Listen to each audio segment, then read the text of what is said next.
안녕하세요. 저는 삼성선물에서 경제분석 담당하고 있는 최서영 연구원이라고 합니다. 오늘 저희 삼성선물 연간전망 라이브 방송에 이렇게 참여해 주셔서 감사드리고요. 의미 있는 시간 되실 수 있게끔 최선을 다하겠습니다. 먼저 경제전망부터 시작하겠습니다. 사실 20분이라는 시간이 연간 전망을 다 풀어내기에 길지 않은 시간이기 때문에 좀 세부적인 내용들보다는 미국 중심으로 그리고 주요 골격 위주로 말씀드리려고 하는데요. 더 자세한 내용은 저희 삼성선물 홈페이지에 올라가 있는 연간 전망 자료를 참고해 주셔도 좀 도움이 되시지 않을까 생각됩니다. 우선 제목을 보시면 제가 살아남았기에 감당해야 할 무게라고 정했는데 마냥 밝은 제목은 아닙니다. 물론 코로나가 창궐했던 2020년이 가고 또 백신이 기다리고 있을 2021년이 오는 거기 때문에 경제활동도 올해보다 늘어날 거고요. 또 올해 생산을 충분히 못했던 기업들의 재고 리스타킹 사이클, 기저효과, 여러 가지 요인들로 인해서 소위 이 비즈니스 사이클은 회복되는 모습을 보일 가능성이 매우 높습니다. 다만 그런 환경, 이 코로나를 잡자마자 최대한 빠른 경기 반등이 나올 수 있는 이런 환경 자체를 만들기 위해서 올해 우리가 치러왔던 비용들이 분명히 있다라고 생각을 하는데요. 그래서 내년도 경제에 대한 그림을 그려보기 위해서는 단순히 재개되는 경제활동만 보기보다는 그 이면에 쌓이게 된 비용들에 대해서도 인지를 하고 있을 필요가 있습니다.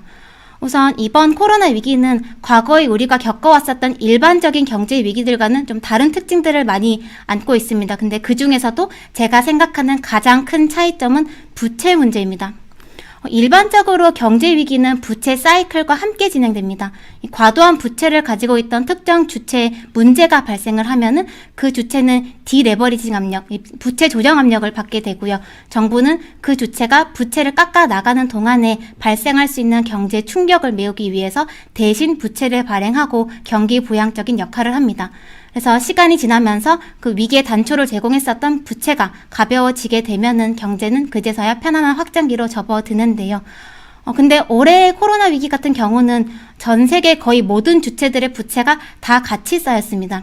사실 근데 이번 위기에 늘어났었던 사실상 화폐화가 되어서 나왔었던 정부 부채들은 이 특정 주체의 디레버리징 과정을 지원을 했던 게 아니라 코로나로 인해서 사라진 소득을 메웠습니다. 근데 정부 돈으로 모든 빈 곳을 채우긴 어려웠기 때문에 많은 민간 주체들은 자신들의 부채도 같이 늘릴 수밖에 없었고요. 그 과정에서 특히 재무 상태에 가장 큰 타격을 받은 주체는 아무래도 기업들이었습니다. 그래서 연준은 일단 사용할 수 있는 거의 모든 수단을 동원해서 일단은 기업들이 대출을 최대한 쉽게, 많이, 그리고 싸게 받을 수 있도록 지원을 했습니다. 그래서 코로나 기간 동안에는 그 자금을 버퍼로 일단 살아남을 수 있게끔 유도를 한 건데요. 근데 그러면서 당연하게 코로나 위기에는 정부 부채뿐만 아니라 민간 부채, 특히 기업 부채가 급증을 했습니다. 물론 자금을 쉽게 확보했던 주체들 중에서는 사실 이만큼의 지원이 필요가 없었던 이 코로나 수혜 기업들도 있었을 텐데요. 이 기업들 같은 경우는 코로나가 여러모로 자신들을 더 크게 키워준 계기가 됐을 겁니다.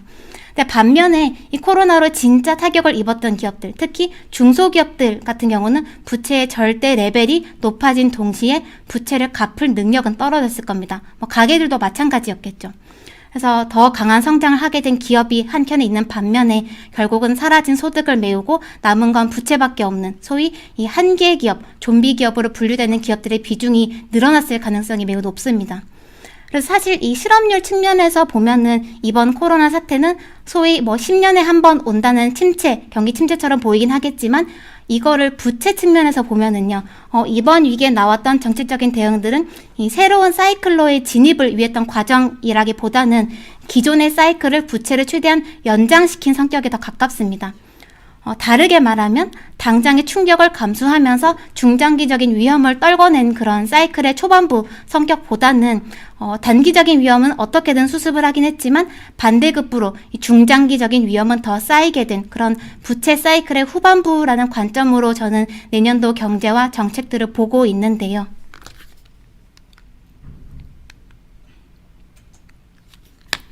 그래서 아마 내년부터는 이 코로나 동안 살려놨던 이 한계 기업들의 디레버리징 과정을 어떤 방식으로 진행을 할 건가를 두고 정치적인 공방들이 진행될 가능성이 있습니다. 뭐 어쨌건 살린 주체가 정부였기 때문에 어떻게 정리할지를 결정하는 주체도 정부가 될 텐데요. 근데 여기에서 미국의 공화당과 민주당 간의 해법이 좀 갈라지고 있습니다. 일단 공화당 측에서는 정부 지원을 계속 좀 줄여가면서 단기적으로는 수요 충격이 좀 나타나더라도 한계 기업들, 이 좀비 기업들을 어느 정도 좀 파산을 시켜가는 방식을 추구합니다. 그래서 최근에 공화당 측에서 이 연말까지로 예정이 됐던 연준의 긴급 대출 프로그램, 이 회사채 매입 프로그램 연장 여부에 대해서도 부정적인 입장을 피력한 것도 그런 맥락이고요.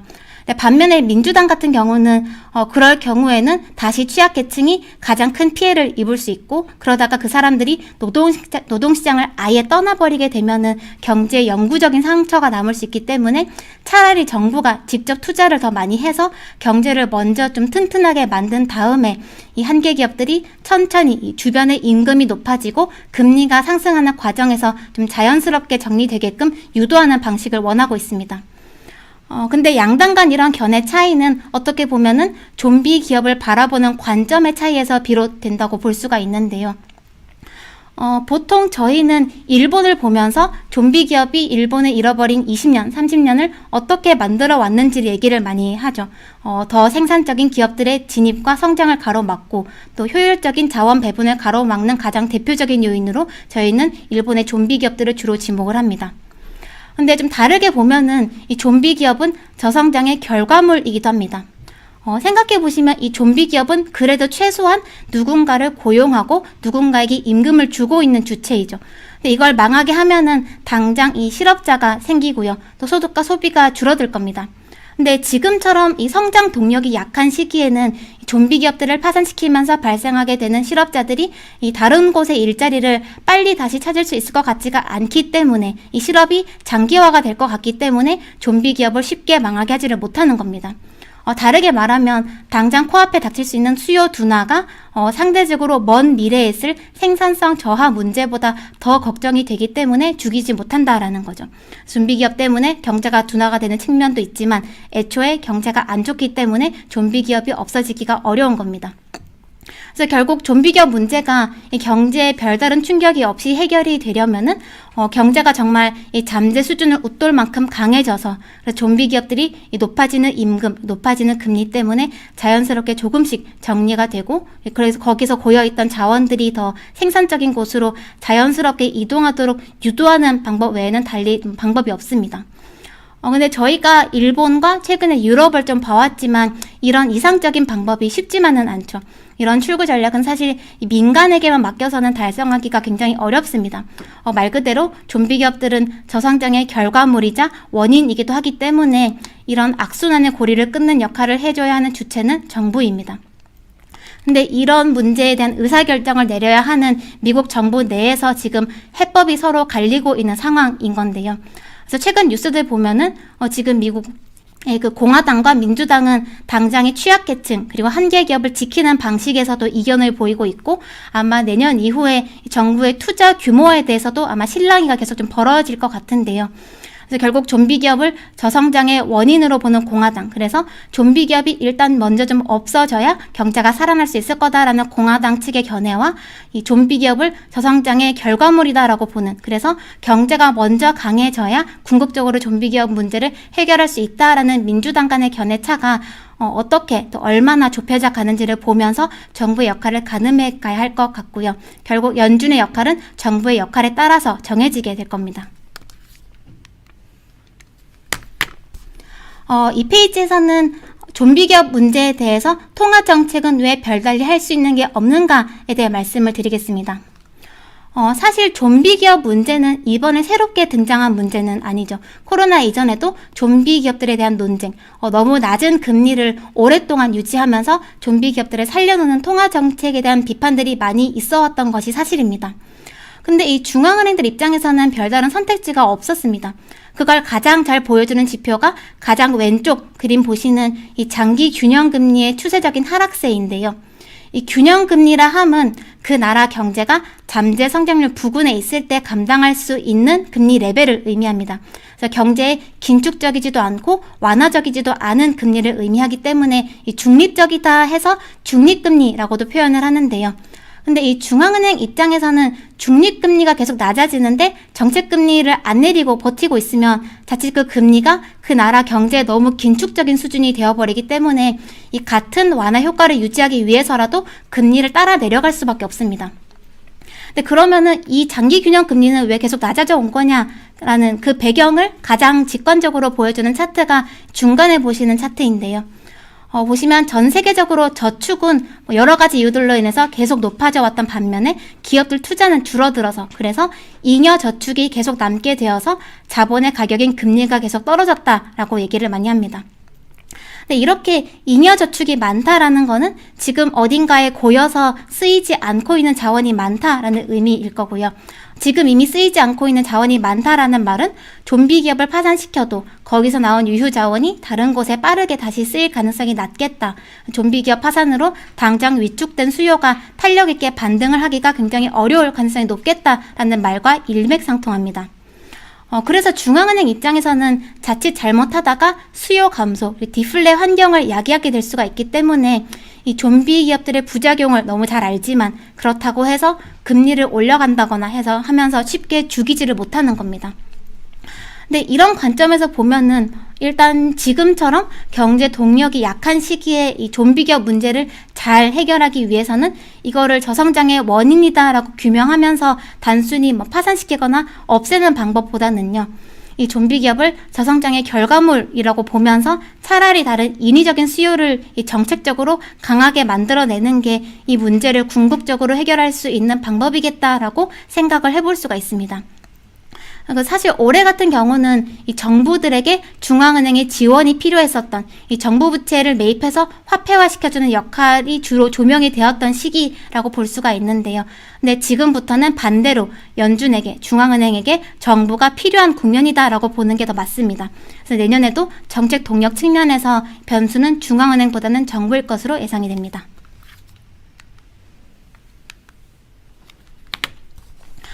중앙은행이 정부에게 바라는 게 뭔지에 대해서 좀 더 말씀드리겠습니다.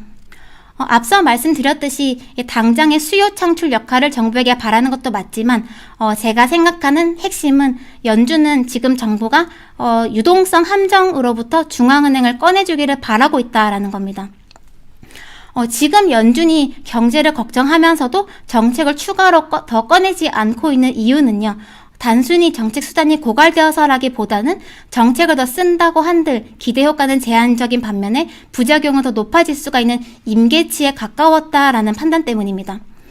지금처럼 이렇게 실물 경제 자체가 활발하지 않은 국면, 그리고 구조적으로 저축 성향이 높아진 국면에서는 금리를 더 낮춰봤자 저금리를 기반으로 한 민간의 유동성이 이 실물 경제로 가기보다는 자산 시장으로 흘러갈 가능성이 높겠죠. 그러면 실물 인플레이션도 낮게, 자산 인플레는 또 높게 만들면서 그 현상 자체가 또다시 유동성을 자산 시장으로 쏠리게 만들 수 있다라는 겁니다.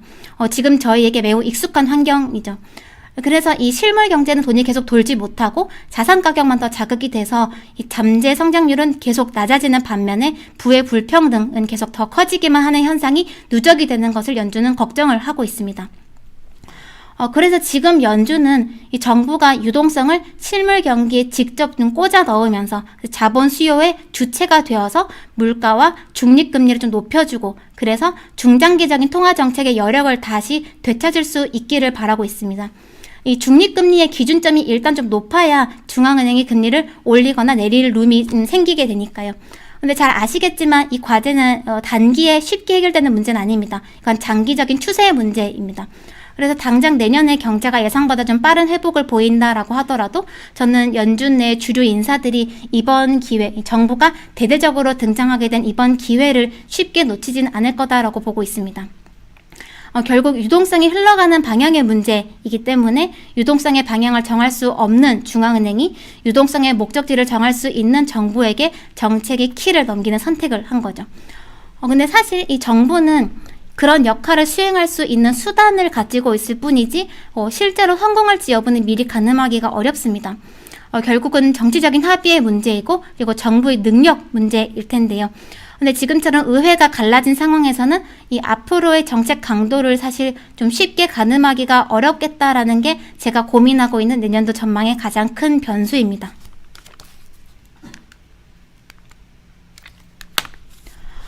그렇게 보면은 이 재정 정책과 좀비 기업은 서로 좀 트레이드오프 관계에 있는 것 같습니다. 왼쪽 그림 보시면요.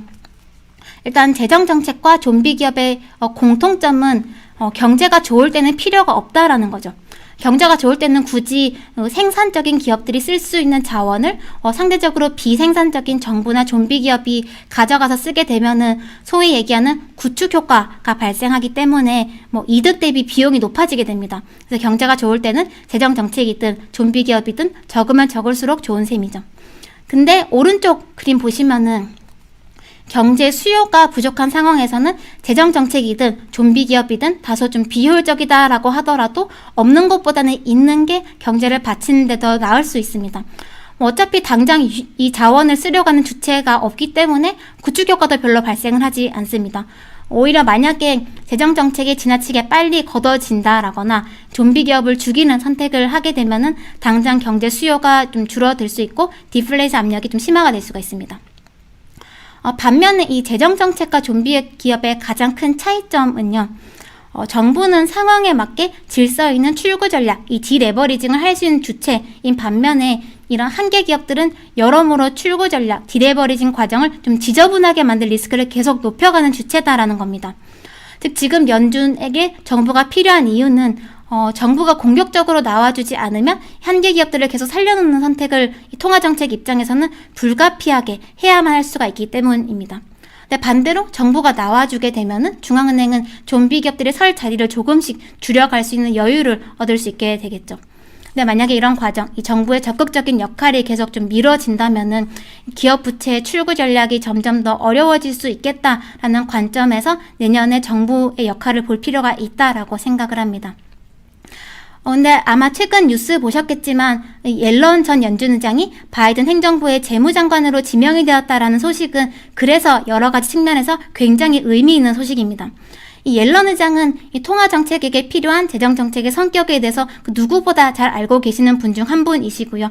또 노동경제 전문가이시면서 이 경제의 과열을 일정 기간 용인할 필요가 있다라는 고압 경제를 가장 처음 들고 나오셨던 분입니다. 그래서 근데 지금 같은 시기에는 이런 고압 경제를 만들기 위해서는 정부의 역할이 매우 중요하다라는 점에서 옐런 의장이 어떻게든 의회를 잘 설득해서 타협점을 좀 만들어 가실 수 있지 않을까 하는 기대를 가지게 한다라는 측면에서 매우 의미 있는 인선이었다라고 생각합니다. 그래서 결론적으로 요약을 하자면 2021년은 글로벌 경제가 다시 좀 추세적으로 잘 일으켜질지 아니면 소위 이 재패니피케이션, 일본화의 길로 들어서게 될지의 기로가 될 가능성이 있다라고 저는 보고 있는데요. 일단은 이 생산 사이클 측면에서는 생각보다 강한 반등이 나올 수 있을 것 같습니다. 근데 따지고 보면은 내년에 나오게 될 이런 재고 사이클 같은 경우는 미래 수요 전망을 기반으로 나오는 거라기보다는 과거에 지나간 수요를 채우는 성격이 아직은 좀 더 강한 것 같습니다. 일단 올해 그 내구재들이 소비가 된 양만큼 거리두기 때문에 생산을 하지 못했었기 때문에 이런 소진이 된 재고를 다시 채우는 지연이 된 생산을 메우는 성격이죠. 그렇기 때문에 이 재고 사이클의 지속성 자체를 예상하기 위해서는 다른 것보다 내년도의 글로벌 민간 소비 동력이 계속 잘 유지가 되는지를 상당히 중요하게 봐야 한다라고 생각을 하고요.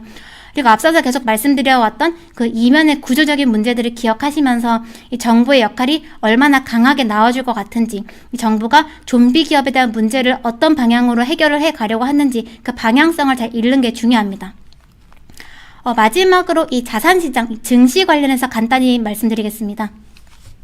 아마 들으시면서 느끼셨겠지만 저는 이 경제 펀더멘털 자체에 대해서는 좀 보수적인 시각을 가지고 있습니다. 하지만 사실 그래서 경제와 증시는 여전히 좀 동떨어진 흐름을 보일 가능성이 높다라고 생각을 하는데요.